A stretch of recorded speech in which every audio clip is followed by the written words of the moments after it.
Friday. It's been a little bit since I've done a video and just was working on a project, so I thought I'd go ahead and do one real quick. Hopefully it's not going to be too much traffic noise. In the greenhouse, just a little Harbor Freight 10 by 12 that I picked up some time back, still getting it all set up. I created a bench down the bottom to put the plants on, and for the most part I really haven't spent any money specifically for these projects, for the benches and the shelving that I'm doing. Obviously I did buy the materials at some point, but they were not bought specifically for this project. They've been bought for one of a number of reasons, and for the most part I'm making these projects out of things I already had. So anyway, the bottom frame that I created looks like some 2x8s or 2x12s that I had. Just made a box, a very stout box. I wanted that one to be strong enough for me to stand on. And I can get a little bit closer here. So basically just some 2x12s or 2x10s, something of that nature. The greenhouse is 12 foot long, so those are just under 12 foot. I think I actually got those from a local hardware store when I was building some raised beds at the community garden. And while I didn't get them for free, he did give them to me for supposedly their cost, mainly because they'd been sitting outside for unknown amount of time, so they were untreated, and he just wasn't going to be able to get full price for them because they'd been sitting outside too long. But anyway, so I boxed that up, took some other boards and went across. And the dark color is I had most of a gallon of tung oil. Have no idea how old it was. I don't even know if that stuff goes bad, but it's what I had. And then I've got welded wire, and I'm going to continue using that. I like that for these benches. It may not be quite as neat or whatever as some of the other wood slats and stuff, but the good thing about it is I can water on that, and it's not going to get saturated or anything. Now, you know, the frame is still wood, but it has the tunnel. But it's got a lot of ventilation. So I like having the sun being able to get through there, the airflow being able to get through there. So that's just a very, very strong box. I actually had to build it inside the thing because by myself I can't remove it. I would need at least one or two other people to be able to take it out. Very simple keeping it up off the ground. I've just got concrete blocks, and there's enough room underneath it to be able to put some empty containers and such. The greenhouse itself I've got anchored with some mobile home tie downs. That's what the red thing right there is, and that one really should be a lot deeper. The other two are deeper, but anyway, so when I put this in there I had to make a cutout to go over that and then be able to get the cables and stuff in. So this has been working out very well, but I've got it full, and there's a lot of vertical space here that's not being used, and it's always been my plan to try to get as much use out of this as I possibly can.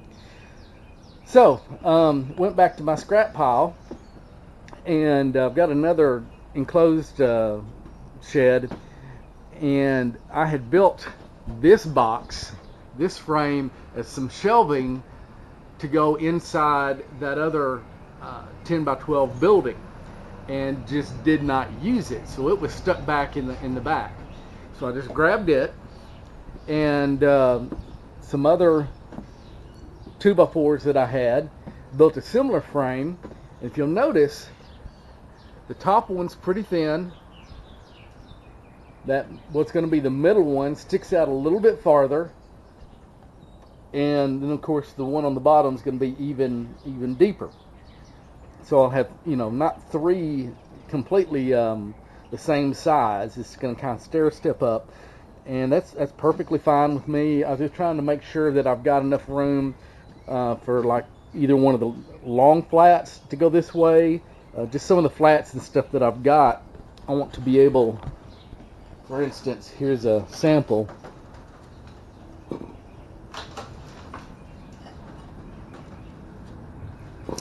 when I get the wire on there, so I can put 2 of those, that style. I've got a longer flat that'll pretty much take all of that up, and on that bottom one I can go 3. Put 3 deep on that, 2 deep on the top, and then maybe 1 on the top. And I'm considering later, if I do need more space coming out, I may put a piece of something about 6 or 8 inches here, and I can either just put it there with an angle bracket or something permanently, or I can put it on hinges so that I can drop it down and maybe have it come down a little bit, and then when I need it I can swing it up, kind of like some of those space-saving tables you've seen. I can put that on there and get a little bit more space. But I'm going to use that same welded wire that I've got, and I'll be going and getting my pneumatic stapler, and I may take a little bit of a video of doing that. It has been primed and painted with exterior grade paint that I had on hand. Again, I did not go buy anything specifically for the project, just using what I've already got. And this is less than 8 feet in length, because those are actually the 2x4s that are normally used for framing up for stud walls, and they are just a little over 7 foot each. So that's what I had, so that's what I used. And that'll give me some room on the ends as well to either put some kind of a shelf here if I want to do some shelves, if I want to hang tools, maybe even put a couple of box fans that I can either have blowing across that way. I can hang inside. I might be able to put some, if I want to, put some LED lighting in here if I want to do more seed starts inside. So it's going to give me that optionality. And also this distance here between all the frames, I don't think there's going to be very many times that I'm going to have plants that need all of that. Possibly in the winter there might be a little bit when I've got more in here that are staying. But if I need additional shelves, as sturdy as this is going to be, rather than building another hard shelf, I may put some eye hooks of some kind across here with some chains or a pulley system or something of that nature, and I might be able to put 1 or 2 lightweight floating shelves that can be raised and lowered. That would be good for additional shelving, or again, if I want to put the LED lights or something, I could even just lower those LED lights down right above anything that I'd be seed starting, and then raise them, on some kind of like a little pulley or eye hook system as need be. So there could be a lot of options of ways to use this as the need arises.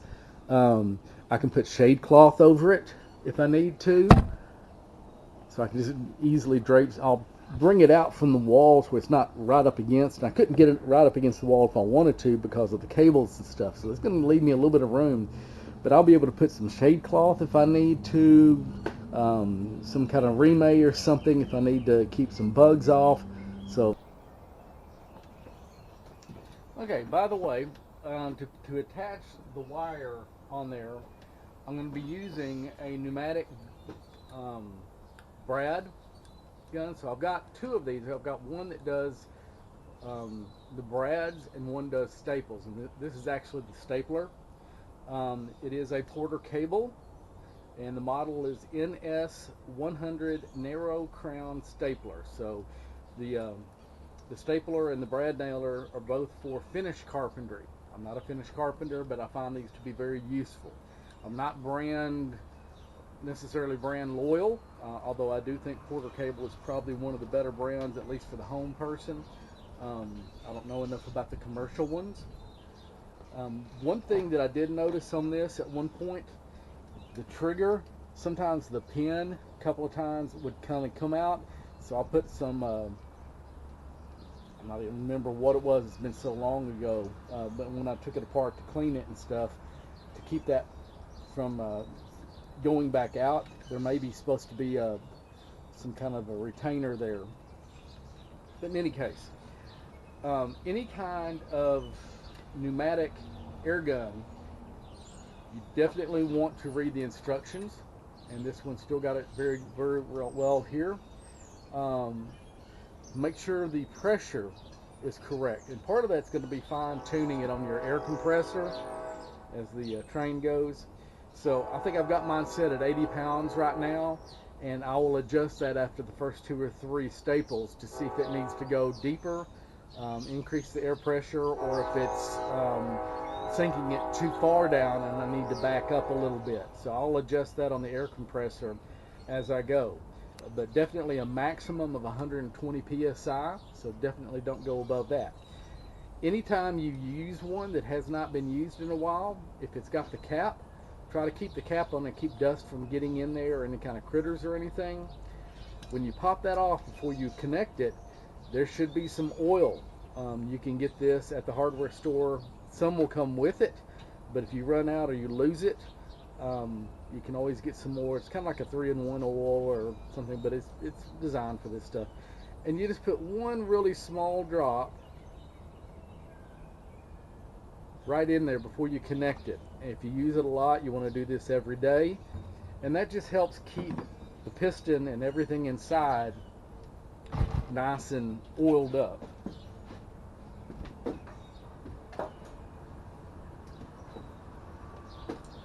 Read your instructions, use your safety glasses. This is for, I'm doing all this for informational purposes, not for instruction. So don't take this as any kind of training or any kind of instruction. This is purely informational. If you need to learn how to do this, find somebody that can teach you in person, and always read your manuals. Okay? These are going to be like a semi-automatic gun. Think of this as a semi-automatic firearm. Okay? One trigger pull is going to be one staple or one brad.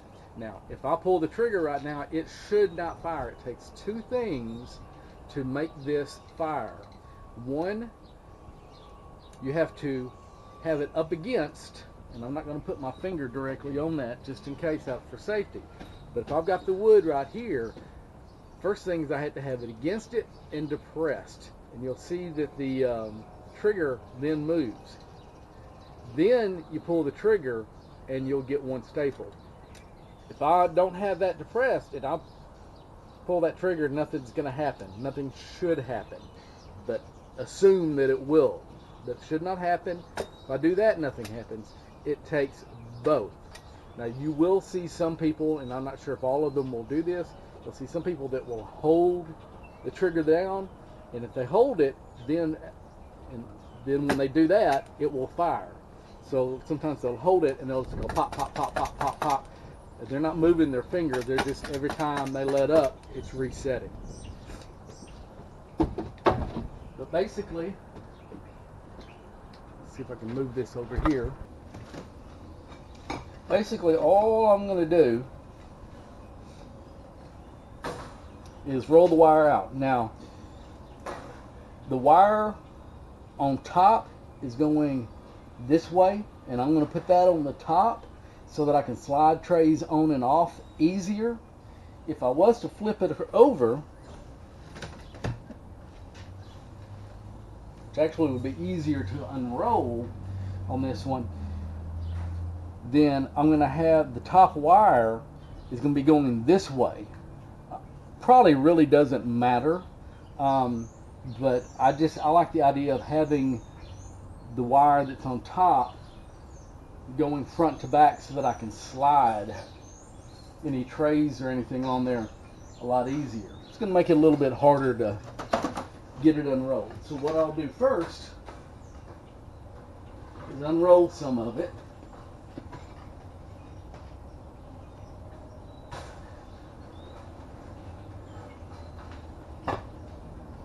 And you see it's got that curve, so I may have to kind of bend it a little bit by hand.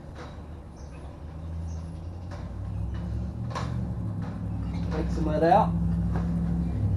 And then I'm going to line it up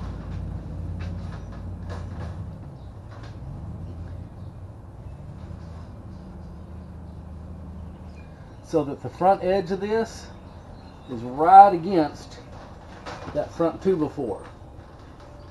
Hopefully that will keep me from getting too many snags. Now it is wider than this is deep, so I've got an extra couple back here at the back. I will probably come back with some wire cutters and snip that off, and that's going to leave my sharp ends on the back side, which it's not going to hurt me because I'm not going to be on that side of it. I'm going to be on the front side. So I'm going to put one staple in here.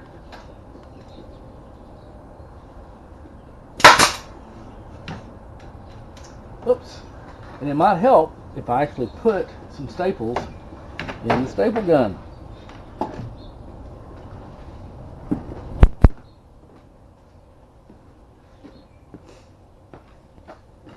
Okay, so I've got two sets of staples. It's just what I had on hand. The brand doesn't matter to me. What I'm looking at, they are both 18 gauge, which is how thick the wire is, how big the wire these are made out of. They are 1/4 inch crown, so that's a 1/4 inch across the top. This one's a 1/2 inch. The leg, how deep it goes down in, is 1/2 inch. These are 3/4. I think the 1/2 inch is going to be more than sufficient, but there's not a whole lot of them in here. If I've got enough, that'll be great. If I don't, then I've got these 3/4 inch ones on hand. And the way you load this on this particular one, press that, and it'll open up. Okay, you've got a ridge and then a cavity on either side.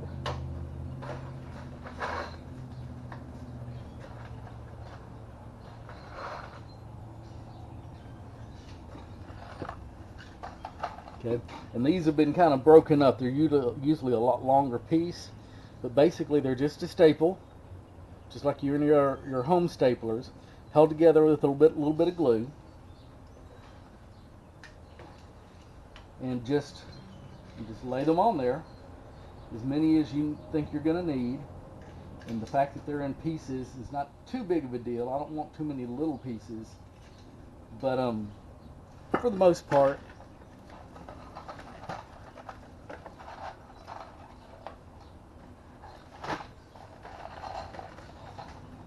be able to put several of them on there and go back until it latches. And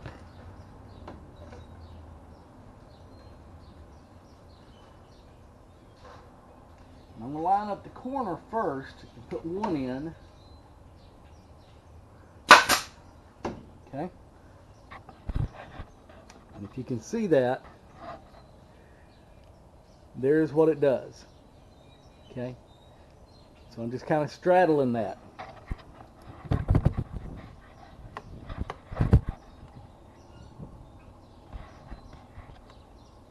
And then what I'm going to do is since that's holding it at the corner, I'm going to roll the rest of it out more down there and make sure I've got this edge lined up very well, and maybe hold it in place, and then I'll start at this end, and as I work my way down, I'll try to keep it straight and everything.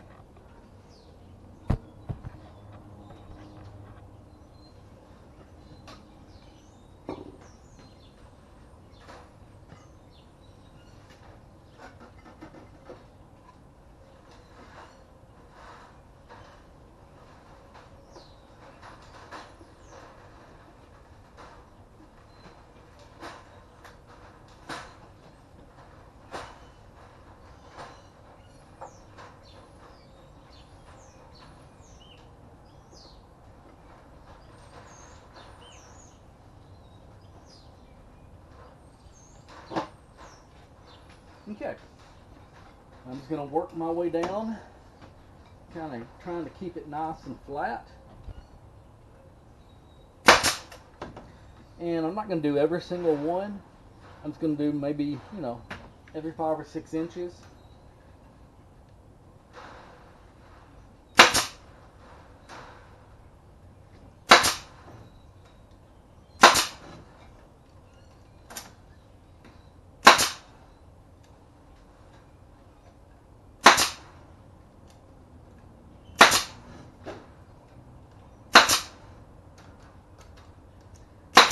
of course, this is puncturing the paint. So I can either come back with some more paint, some silicone, if I want to do something to make sure that, you know, water doesn't get in there, or I may just leave it.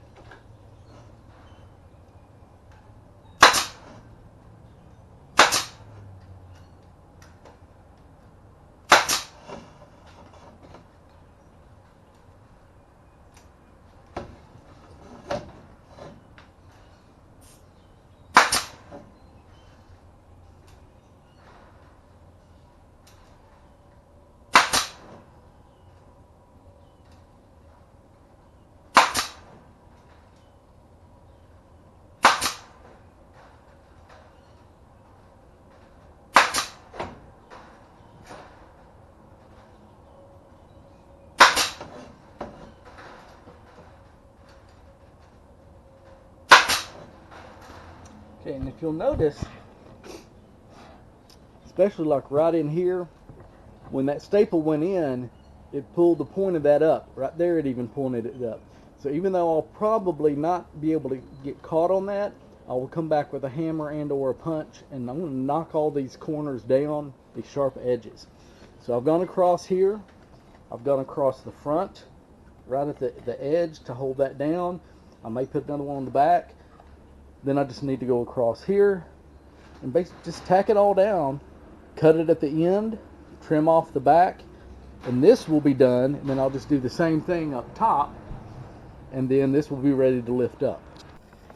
Okay, so I've got the shelf basically done. I've got it lifted up.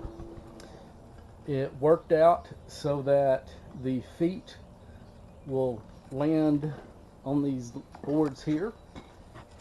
So nice and sturdy there. The wire is flush with the front, and then on the back, rather than cutting it off,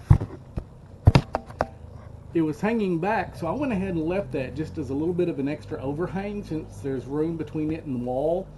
That'll just give me another inch or two to in case so something won't fall off the back. Basically, it's either that or I need to bend it up to keep from anything falling off the back. With that, with the cables, I went ahead and just notched it out so that the cable can go through there. And then up on top, I ran out, actually ran out about right here, had another piece, got me to here, and then this, I'll either find some more wire, whether it's chicken wire, some kind of wire, or just rip up a pallet and find some slats, paint them, and then just tack them in later to fill this in. And so that gives me quite a bit of height still for plants up here. Enough room that I can get behind if I need to put any kind of shade cloth up there. I'm probably going to be using some of this Reflectix stuff. I'm going to find some more sheets of this reflective bubble wrap, and I may use that as part of my shade during the summer, just because it'll block 100% of light, and I'll just make panels that I can hang. Just be able to just bring it in here, slip it down, and hang it on top of that, and that'll block a lot of light and give it a little bit of insulation. Now, since this shelf is a lot shorter, then I had more than a couple of inches overhang. I had quite a bit, but rather than cutting that off, what I did is I bent it down. If you can see that, I bent that down. And now I can actually hang things. If need be, I can hang a basket, I can hang tools, I can hang water. So I can hang things with hooks from the top and from the bottom. So that's going to take care of building shelves. So now as far as anchoring it, trusty dusty Ryobi, and these brackets that'll fit the 2x4s. And then I'm using exterior grade screws with a T20 bit, and they kind of self-drill a little bit as they're going in.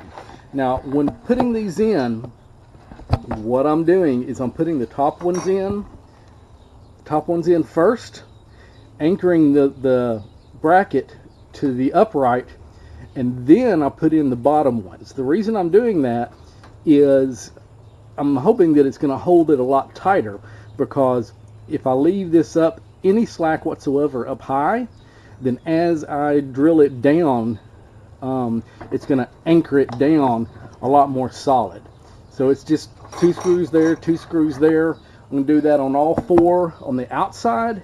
And let's see, yeah, I've got enough, and I might even put them on the inside, if not at all 4 legs, and at least the back leg. Because the main thing is, I don't want this to come forward.